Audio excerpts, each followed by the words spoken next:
Ito, Attorney Jose Marie, si T'Challa ngayon, ang alabay na pinapatrainin nyo dito. Ayan, oh, medyo lumalaki na siya, tumatangkad, at umaastig ang itsura.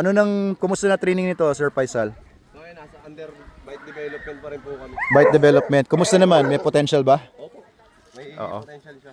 Oo, for protection training ang training nito. Advanced protection, no? Opo. Advanced obedience din. Advanced protection lang.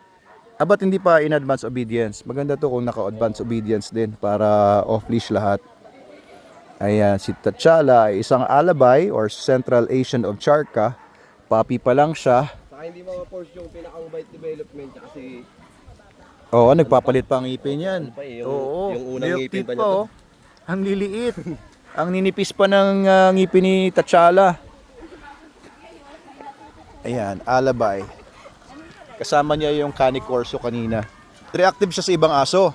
Pero hindi Oo. naman gusto lang yan kalaruin din. Gusto lang maglaro. Kasi mga alabay, historically, kahit ngayon sa Central Asia, ay ginagamit sa dog fights yan. Pinag-aaway yung mga higanti nilang mga aso. And may mga ganun silang mga competition. Kaya nasa genetics na talaga nila yun. So very dominant dogs ito. Staggering and talagang nakakakilabot na size kapag ka fully grown na.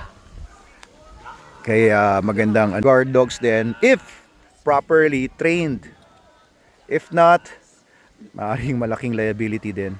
So if you are interested in any of our training courses, kahit yung ating VIP protection dog program, message lang kayo sa amin sa Manalo K9. The biggest dog training school, Manalo K9 University, dito sa Pilipinas.